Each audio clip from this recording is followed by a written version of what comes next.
morning, everyone. Lots going on as usual. And concerned manufacturers, it looks like they're a group from across Canada. They say Ontario Premier Doug Ford has created restrictions for the retail sector that by reducing the number of locations consumers can visit, push more people into tighter spaces for longer periods of time. I thought it was weird when people were reducing hours, like for their stores to fight the virus. And I thought, well, doesn't that push more people into the store at the same time? Like, wouldn't it be better to like lengthen your hours? Like, we're all in this together. We'll stay open late despite the expense or whatever. But no, we'll reduce hours to force you all to line up more. And I think it's conditioning us to line up. And I'll get to that when I get to Dan Kelly's piece in the Toronto Sun. So I got something wrong. I thought that on the first day that Skelly opened his business, that he was stripped of his business license. That's what I thought. And I saw a video of him saying, like, popping his head out the door and saying, I got fined for operating without a business license, and kind of shrugging and then back in, but like, and saying, but not against the Opening Ontario Act. So, and then I was having a conversation this morning with somebody and they said, no, you're wrong. Go watch the video where he's explaining why he doesn't have the business license. This is that video, and he's explaining that he was going to get the business license. I'm not going to play it, but he was saying that he didn't have a business license because he was going to, they ran out of money prior to opening, and they were going to get the license as the building was inspected, like, days before they opened type deal. So make of that what you like. The person I was conversing with said this guy's not a good representative of small business. And I said, heroes are imperfect. People who are rising to the call are imperfect. And I think that it doesn't necessarily negate his case. And it doesn't, there are different laws, right? Like the not having a restaurant license and the Reopening Ontario Act. And he was willing to take the chance, I suppose, with bringing the attention to himself and not having a business license. I assumed that he had a lawyer and therefore had a plan. He does have a lawyer. I saw the video of the lawyer, and I just missed this part. I missed this video. So I appreciate people pointing this kind of stuff out because it gets me closer to what really happened. But at the same time, I don't think, again, that it negates his point. I don't think Skelly's point, I mean. And I don't think that it necessarily completely undermines his credibility in his actions. I think he still makes a valid point. It's very interesting. And I think that this is interesting as well. This is a Rebel News piece all about Dr. Eileen Davila, the bureaucrat who ordered the raid on a peaceful Toronto barbecue restaurant. Who has the power to order dozens of police to raid a peaceful barbecue restaurant, change its locks, seize the property, seize its owners, and jail him overnight without a trial? Normally, the answer in a democracy like ours would be that an independent police commander would make the operational decision that such a raid is necessary, and then lawyers would convince a judge in a court for a search warrant, so you'd have a couple of checks and balances. A police commander using his discretion, a judge scrutinizing the legality of such a move. That didn't happen this week. The order came from an unelected, unaccountable bureaucrat who works for the mayor, the public health officer no one had heard of until the pandemic made her a media star, Eileen Davila. There are hundreds of public health officers across Canada, none of them elected, every one of them enjoying their fame and power. You can read the rest of that, but I thought that was an interesting point to make. Like, that seems like something that you would do in an emergency situation, right? In a hostage situation. We've got to act now, right? And like the reality is the numbers, and I'll show you some numbers collected by Anthony Furey and the Toronto Sun. The numbers don't bear out all of this draconian lockdown action. Also, part of Skelly's point, part of what Skelly wanted to do was inspire other people to act, and he did. There are other people who have opened their restaurants. Now, they've had fines too, but they'll also get their day in court. And so that means more challenges to the Reopening Ontario Act. That means it gets in front of a judge. That means the laws and rules are questioned, and they could be questioned even to appeal and up to our court system, up through our court system. So there's a genie that's out of the bottle, that was let out of the bottle because of what Mr. Skelly did. So good job, Mr. Skelly, regardless of whether you have a business license or not. I think, I can understand why people would say there are better people to represent, but at the same time, they weren't, right? And you do what you can with your imperfect self, right? Like, and we're all imperfect. Every one of us has done things and makes decisions and it's hard to be perfect, right? And nobody is. So It's hard to demand perfection from everyone, right? Anyway, this is another one. Bolton Toy Store, toys and collectibles to remain open despite fines and summons. And, it's good to see a little bit of civil disobedience. Here's the 680 News in Toronto. A coalition of 47 retailers, including HBC, Canadian Tire, and IKEA, is calling on the Ontario government to lift COVID-19 restrictions for non-essential stores. And here's that. Retailers ask Ontario government to lift the COVID restrictions. Coalition of about 50 retailers is calling on the Ontario government to lift the COVID-19 restrictions for non-essential stores. It claims it is making things worse. In an open letter to Premier Doug Ford and Health Minister Christine Elliott, retailers argue that shutting down Toronto and Peel region to restrict the virus's spread hasn't reduced the number of shoppers. Instead, consumers are funneled into fewer crowded stores and adjacent communities, which potentially creates a greater health risk. The retailers say the current policy pushes more consumers to big box and discount stores that remain open after being deemed essential, while thousands of small independent and local stores are closed despite selling many of the same products. They say that they have been forced to lay off workers instead of employing thousands of temporary people to handle the holiday sales rush.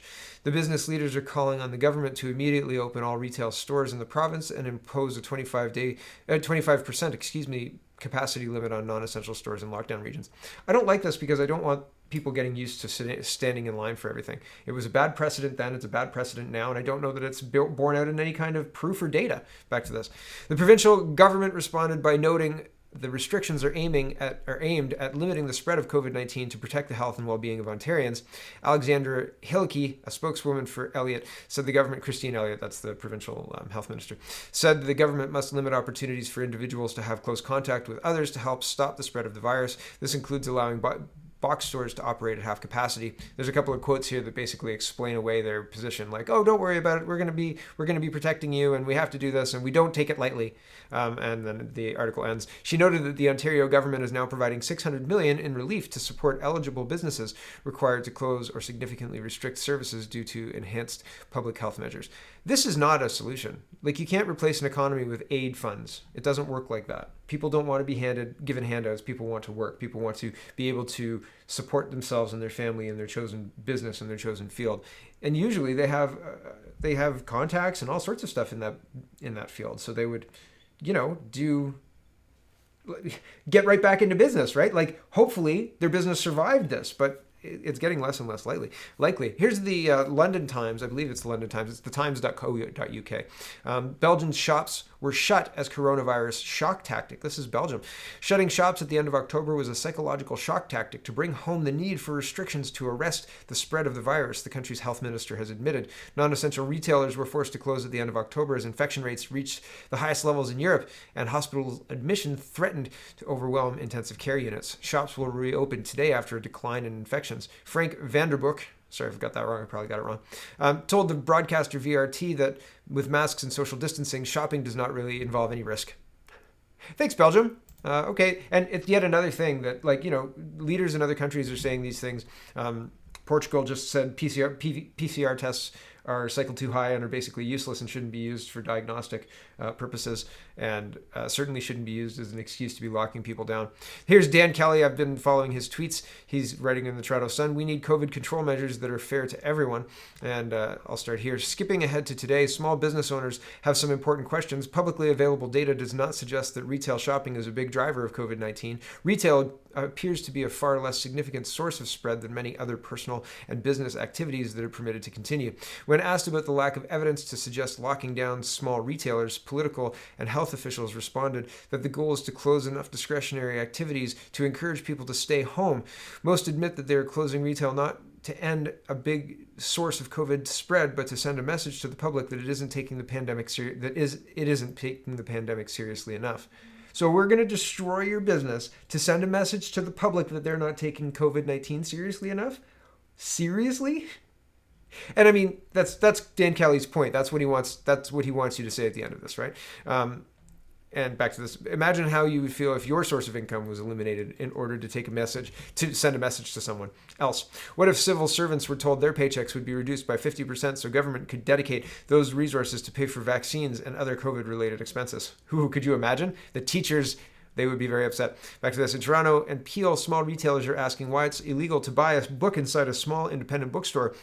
with three other customers, but it remains okay to buy one at Walmart with 250 others. They asked why Toronto authorities shut down an independent flower shop from displaying and selling a Christmas arrangement outside on their sidewalk, while the province allows people to line up at Costco to buy flowers inside. Not only are the rules deeply unfair to smaller businesses, but they don't appear to make any sense. Worse, they appear to run counter to the message governments have been hammering into us about the need to reduce time spent inside with large groups of people. By closing thousands of small, quiet, independent retailers and pushing all of that business to a handful of big box stores, aren't we increasing the risks to the public? I respect the challenges the government and health officials have in balancing the need for safety with economic and mental health challenges and any business restrictions will cause. I'm not trying to compare a death of a business with the death of a human being, but losing a business is a big deal. We at CFIB are estimating that 160,000 small businesses will permanently close as a result of the pandemic. That's 1 out of every 7 firms. CFIB is not calling on governments to return to business as usual. They should be. But we are calling on the Ford government to ensure that its retail restrictions make sense and are fair to players of all sizes. The Nova Scotia government has reduced all retailers to 25% of their former capacity. Saskatchewan allows small retailers to remain open, but limits big box stores to 50% of their former capacity. CFIB has suggested that Ontario, at minimum, allow retailers to open to serve no more than 3 customers at a time. We believe this will help take the pressure off big box stores' lines, helping to reduce COVID-19 exposure. I don't understand setting it at 3 customers. I don't understand setting it at 25%. Can we do a test? There's got to be a balance. 50%, 75%. There's got to be a balance better than this arbitrary 3 customers. Why? I don't know. I don't know why. Just because 3 customers is what sounds good in a newspaper soundbite. I don't agree with it. There should be some kind of way to figure out what the balance is. And if the balance is open all the way back up, then we should open all the way back up. If there's no difference between 75% of people being there and 100% of normal traffic being there, then we should open all the way back up. I don't care if the Karens are going to pearl clutch. Oh my goodness, what about the children? Anthony Furey is talking about data being released by the Ontario government. He says Ontario has released more detailed data. Retail has only been linked to a handful of cases since the beginning, and these include employees, not just the public. This is wild. The scale on the side here, right above me, is 2, 3, 4. That's not hundreds or thousands. That's 2 or 3 or 4. And so, that's wild. Really a handful of cases. It's not much. Fury continues, by comparison, here are the much, much larger confirmed numbers for long-term care spread. So that's hundreds. See, above me, other side. Okay, you can see that. However, likewise, the bar, restaurant, and nightclub category was hardly found to be responsible for any significant spread, and that's lumping restaurants in with nightclubs. So this is in the teens, 16 people, right? Now public health officials and lockdown advocates will rush to tell you that there are many unknown cases, hence why they advocate shutting down entire sectors without actual data. But it's up to the public and those sectors as to whether or not they're willing to accept such logic. And Anthony Furey goes on, he says, I should add the reason why including employees in these tallies is of note is because the employee cases include workers hanging out in close quarters before and after the store is open. This means that a lot of the spread is actually incidental to the specific location experience. So very interesting data, and the government really should explain why they're locking down and closing small businesses, to send a message to people that this is serious. You know what's really serious? Bankruptcy. Not having a Christmas season if you're a small business, right? Closing up Main Street because Amazon and Walmart.ca and the rest took your business because the government mandated that you close. Is this everybody's in it together? Or whatever the silly catchphrase was? Seamus O'Regan, getting into vaccines, says, the plan is simple. Every Canadian will have access to an effective and free vaccine once it's ready. I've been saying that the vaccine doesn't exist. Apparently now the UK has okayed it. Here it is. Yeah. City News Toronto says help is on the way. British Health Secretary Mark Hancock told the BBC, adding that the situation would start to improve in the spring. UK authorizes Pfizer coronavirus vaccine for emergency use. Now, I read and reported on earlier on this story, and I found it again. I had to go to Bing for this, but doctors urge CDC to admit side effects from COVID vaccine won't be a walk in the park. According to CNBC, the doctors are worried that people will refuse a second dose of the vaccine after experiencing the side effects. Vaccines being produced by both Pfizer and Moderna require 2 doses. We really need to make patients aware that this is not going to be a walk in the park, said Dr. Freihofer. of the American Medical Association told CNBC they're going to know that they had a vaccine. They're probably not going to feel wonderful. They're going to come back, but they're going to have to come back for the second dose. Participants in COVID-19 trials have said they experience high fever, body aches, bad headaches, day-long exhaustion, and other symptoms. I think I'll take my chances with the not vaccine. Okay, here's the UK authorizes Pfizer coronavirus vaccine for emergency use. British officials authorized the COVID-19 vaccine for emergency use on Wednesday, greenlighting the world's first shot against the virus that's backed by rigorous science and taking a major step towards eventually ending the pandemic. How's Sweden doing? Back to this. The go-ahead for the vaccine developed by American drug maker Pfizer and Germany's BioNTech comes as the virus surges again in the United States and Europe, putting pressure on hospitals and morgues, in some places forcing new rounds of restrictions that have devastated economies. The restrictions have devastated economies, but it's because of the governments locking down the businesses. It's not because people refuse to go. In fact, people are being now fined for doing what they want to do, right? People are calling police because, oh no, there's a lot of people in the Calgary Mall. It's Christmas. It's December. Come on, right? It's wild. It's wild what's happening. Back to this. The Medicines and Healthcare's Products Regulation Agency, which licenses drugs in the UK, recommended the vaccine could be used after it reviewed the results of clinical trials that showed the vaccine was 95% effective overall, and that it also offered significant protection for older people among those most at risk of dying from the disease. But the vaccine remains experimental while final testing is done. Help is on the way, British Secretary Matt Hancock told BBC, adding that the situation would start to improve in the spring. It's very, very concerning when they just kind of gloss over stuff like this. Here's in 2009 they had the jab for the swine flu, and that caused narcolepsy, and it's proven. There's a big lawsuit and all sorts of stuff. But having a mandatory vaccine or putting all your hopes in the vaccine basket, why do every year the flu is a coronavirus, I believe, just like the cold and all this other stuff. But the flu, we have herd immunity is achieved by April, so people just kind of stop getting sick, right? Now this year, nobody's gotten sick from the flu. It's all been COVID numbers, right? The flu has disappeared, 98% gone in the world, but COVID numbers have taken over. So I just don't understand why we're hanging all our hopes on a vaccine. And I don't understand why so many people are so enthusiastic and don't look into the potential side effects, bad effects of a vaccine. We're at 100% capacity in Guelph, yet our confirmed cases, 7-day moving averages in the red. Oh no, we're in the red. And that's interesting because if you look at cases in Guelph, and it might take a minute to load here, so I apologize. If you look at cases overall, it says 6 in our health unit, and I think that's funny. Oh, okay, so it goes right to Guelph. So Guelph still has 1 in the hospital, 27 confirmed, 50 active. The thing here is cases, if this is the makeup of one person in hospital, and one person in hospital has our hospital situation that high, and I mean, sure, it says green across, it says green, and the healthcare system is okay, I suppose it says in Guelph.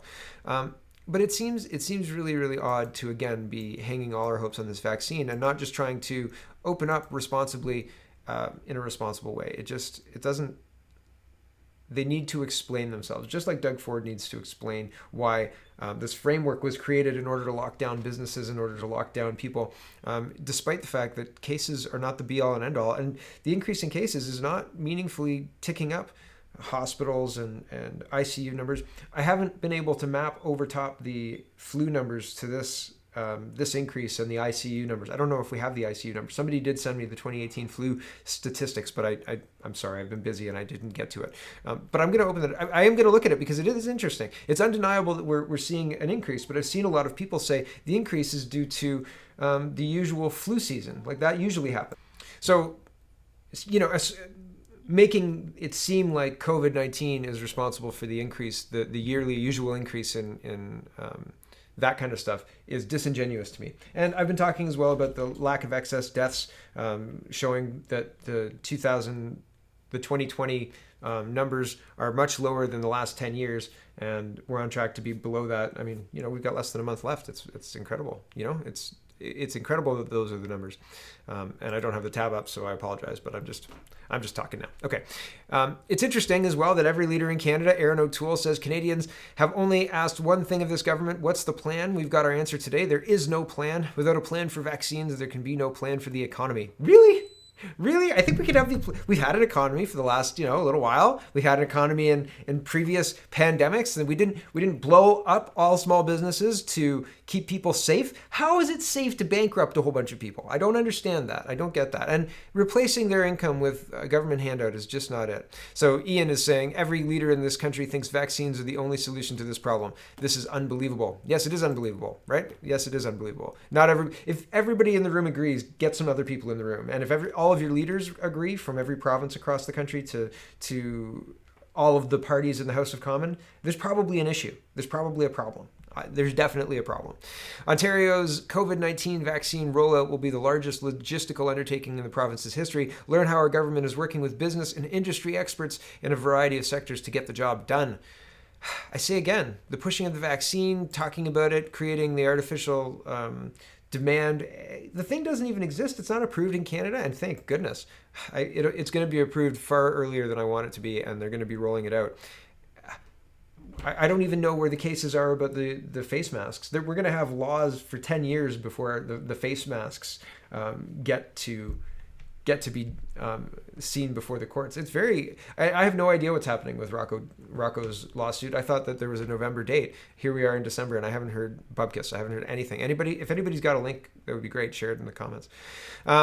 Total number of times the fall economic statement mentions gender, 151. Women, 306. A realistic plan to control spending, 0.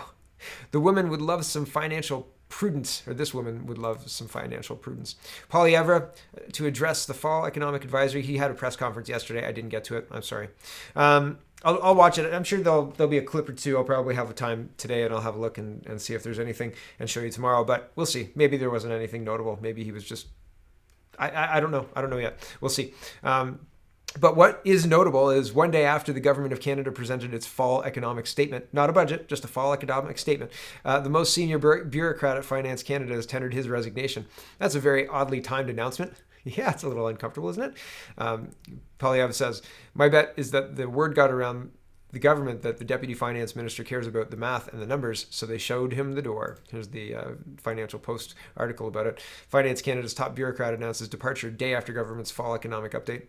Paul Rochon, I think that's how you say that. Sorry if I got that wrong, Paul. Finance Canada's highest ranking bureaucrat for the past 6.5 years, announced internally on Tuesday that he would be stepping down from the job effective December 14th. 2 weeks notice. That's it. I'm done, guys. I'm out. See you later. According to a resignation note he sent to staff Tuesday, Paul says that it's been an honor to work as head of Finance Canada over a period that has been as challenging as it has been fascinating. The letter does not detail why he is stepping down from Finance Canada's top job. It rhymes with Mistia Mealand. Okay, back to this. Paul has served Canada and has distinguished himself as a great deputy finance minister through this current crisis and over the past 6 years. The sterling reputation and credibility of Canada's finances is owed to Paul and to people like him. To Paul and people like Paul. Like other deputy finance ministers who have dedicated themselves to serving the public good. Freeland reacted in a statement. Rochon's announcement comes on the heels of the Trudeau government's fall economic statement, which foresees a $380 billion deficit in 2020, all the while planning for up to $100 billion in additional spending to help navigate the country through the COVID-19 pandemic. Yes, Paul decided right now is the time. I couldn't possibly spend all that much money. You want me to spend how much? Oh, I couldn't. Quote, I'm deeply grateful to Paul for ensuring my smooth transition into the finance portfolio and for his tremendously hard work on the fall economic statement. His counsel has been invaluable to me in these recent months, Freeland's statement reads. Very interesting. Very interesting. I'm sure that there's some kind of, not miscommunication, but ideological miss, right? Like at some point they see it one way, or Paul sees it one way and Ms. Freeland sees it another way, and these two things don't jibe, like capitalism and communism, or like oil and water, or like capitalism and communism. Just a couple of examples off the top of my head. Brian Lilly says, when you don't put a $43.5 million contract past Treasury Board, that's breaking all the rules. Justin Trudeau doesn't care about the rules. It's one of those things. This is the We charity. Their federal grant bypassed the Treasury Board. Unless the NDP are willing to take the government down, nothing is going to come of it. A lot of blustering, a lot of saber rattling, a lot of I can't believe they did this. We've got to work together to hold these liberals accountable, says Jagmeet Singh. We've got to get them to make a wealth tax, right? Like that's it. They say we've got to do this. We're together, you and I, people angry about this thing that Justin Trudeau did, and then we're going to use that to further my agenda. Right? That's the bait and switch, right? I'm going to take this thing you're mad at and turn it around on you. And they're not going to bring down this government. They're not going to bring down this government. They work for the same people. Even the Tory leader, they all think the same. They all think the same. And there are a lot of Canadians who are just right on board, if you believe the polls. And I don't know how much to believe the polls. I live in Guelph, so it's a little bit slanted. But looking around, there's a lot of masks. There's a lot of people willing to wear the masks, right? So are Canadians right on board with this? Are they that scared? How do you break through? I don't know. I don't know that there's a way to break through. Anyway, here's an interesting thing. Trudeau appointed senator. We want China to succeed. Yeah. Presented without comment. I talked about this with Greg yesterday. We did a Speaking Moistly. This is the ethicists, those ethical people debating on whether anti-mask protesters should forfeit COVID-19 medical care. There was a person who said, I don't know, some not elderly person, but like their Twitter profile picture had an elderly or older person, and they were saying, yeah, people who don't care about other people's safety should be at the back of the line, and people who don't care about their own health should not be given health care, blah blah blah blah blah. And I said, yeah, how about those smokers and those people who are overweight and the people who drink too much too? We should remove health care from them as well. You've got it right there, lady. Sarcasm abounds, but still, there are people out there who give them a little taste of power, give them a little taste of you should do something for me that I'm doing for you. So because I'm doing that for you, you should do it for me. These people think that, well, I mean, this has all been done before, right? Like this has all happened before. This is all, people have been manipulated in this way before, right? I'm better than you because I do something or I don't do something or whatever it is, whatever the divisive tactic is. And it's working. It worked. It worked then. It works now. How can you argue with that? This one, man, Denmark moles digging up burning COVID-19 infected zombie minks. I saw this and I thought, because I talked about the mink thing, and I said, what happens if it's your food source that they decide is infected with COVID and they have to slaughter them all and then bury them? So I thought, how are these zombie minks coming back to life? Does it have to do with COVID? It has nothing to do with COVID. Nothing at all. It's authorities killed the minks. It's not minks, it's mink. Like multiple minks are mink. Okay. Authorities killed the mink, dumped them in trenches at a military facility in western Denmark, and then covered them with 2 meters of soil. But the problem came back. Mink farmers challenged the call order in court, and a judge ultimately ruled that it was illegal. So that's good news for anybody thinking, what if they do this to our food? Apparently in Denmark it's illegal, so maybe Canada will not ignore that legal precedent. Who cares? Who knows? They probably will. Anyway.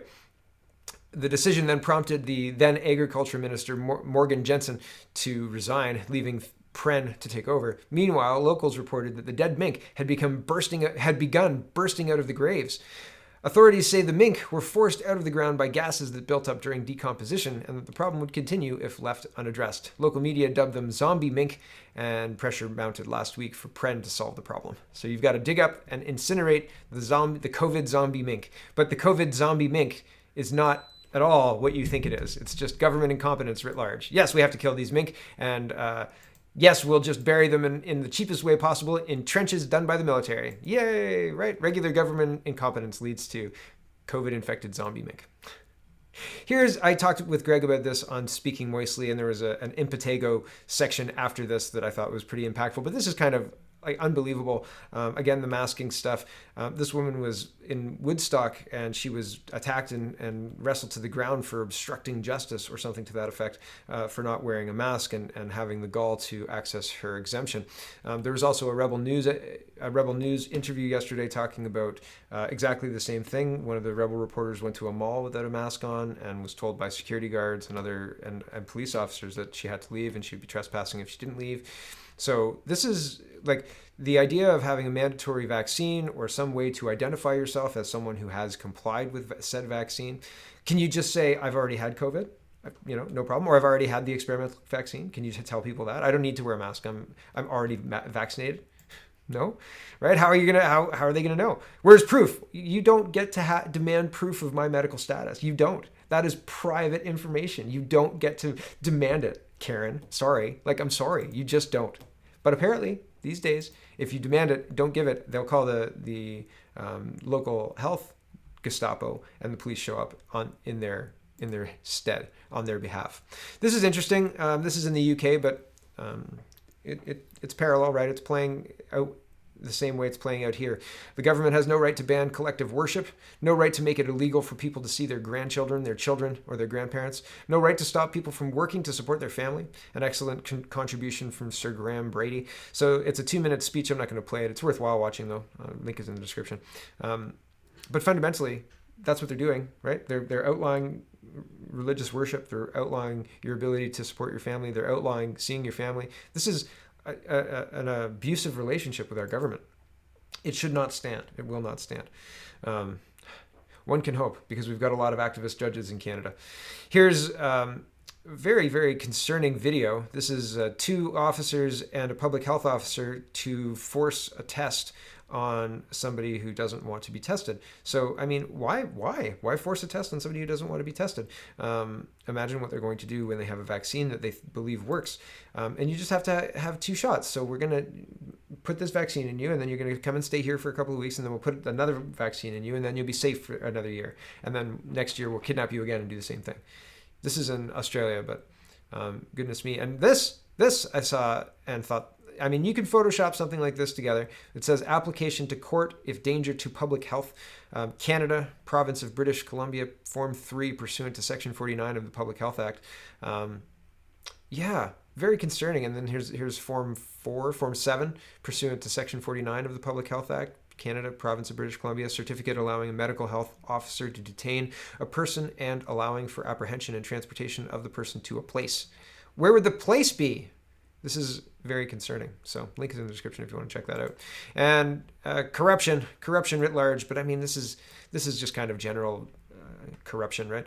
UN agency hit with fraud and corruption allegations at climate projects. So they're saying that it's all kickbacks and blah, blah, blah. It's the same story everywhere. Everywhere there's billions of dollars spent. The value for money is crap, and the tales of corruption are a lot.